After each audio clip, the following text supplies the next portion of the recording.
Now we have a question for preparation of income statement merchandising और manufacturing के लिए। हमने प्रीवियस एक क्वेश्चन किया है, प्रीवियस लेक्चर में हमने एक CGS की स्टेटमेंट फॉर्मेट जो है वो प्रिपेयर किया है।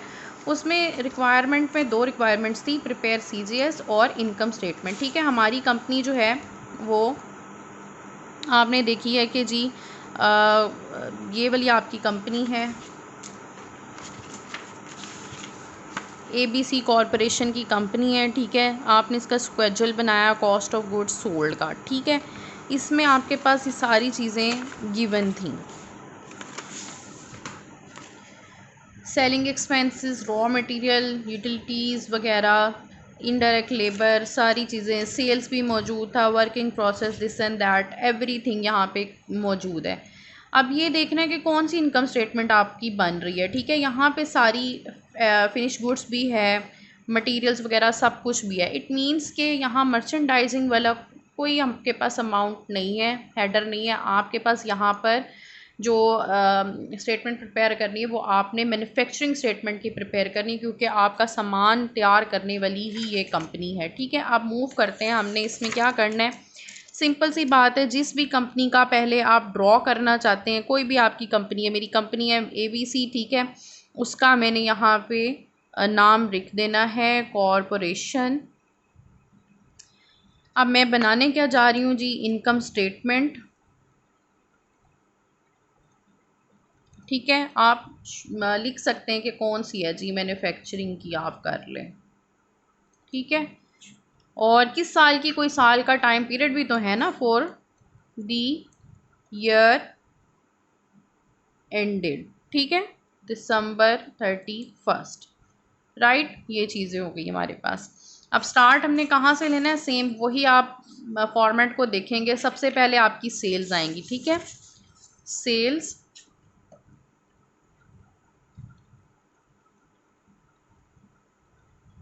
कितनी है जी, सेल डॉलर में अमाउंट्स हैं।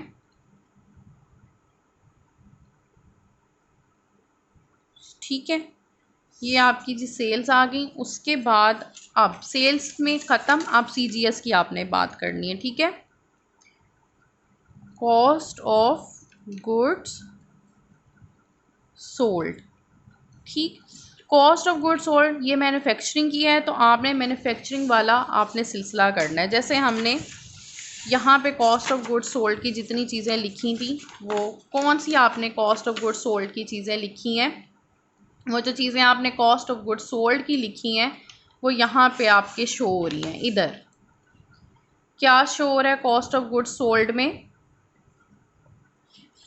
Finish goods, goods available for sale, ऐसे ही आप इसमें मेंशन करते जाएंगे, या सेपरेट अगेन आपकी मर्ज़ी है। इसके फॉर्मेट में आप वैसे ही ड्रॉ कर सकते हैं कि फिनिश गुड्स की इन्वेंट्री का पहला पोर्शन ओपनिंग बैलेंस, फिर आपने ऐड करनी है उसमें जो आपके पास कॉस्ट ऑफ गुड्स मैन्युफैक्चर्ड की अमाउंट होगी, फिर आपने लेस करना है फिनिश गुड्स की इन्वेंट्री को। उसके बाद आपकी कॉस्ट ऑफ गुड्स सोल्ड की स्टेटमेंट आ जाएगी। ठीक है, ये सारी अमाउंट मैंने पहले से जो फॉर्मेट है उसमें आपने प्रिपेयर कर लिया था। Finish goods, cost of goods manufactured, finish goods January 1 की opening, goods available for sale हो गया।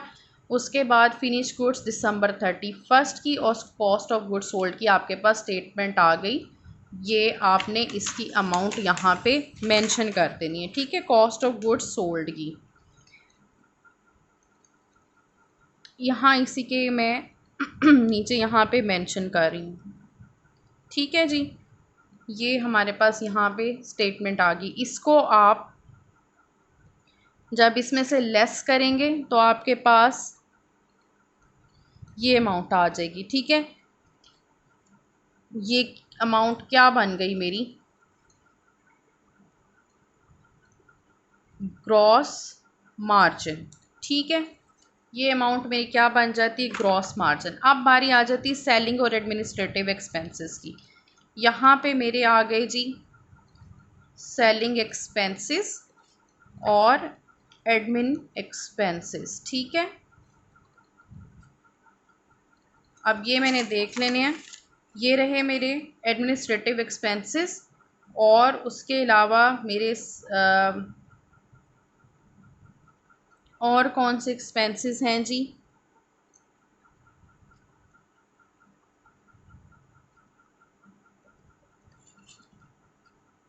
270। इसमें एक चीज़ मिसिंग हो गई है हमारे पास, जो शायद मैंने लिखा नहीं, मैं यहाँ पे लिख देती हूँ क्वेश्चन में। सेलिंग एक्सपेंसेस, इसकी अमाउंट 14। ठीक है, ये आपकी सेलिंग एक्सपेंसेस की अमाउंट है। ठीक, इसको हमने यहाँ पे मेंशन कर देना है।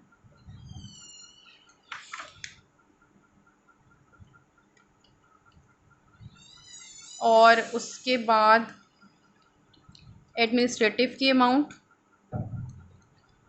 ये आ गई अमाउंट्स। यहाँ पे मैंने लिख दिया इनको ऐड करके एक साथ, जो बन गई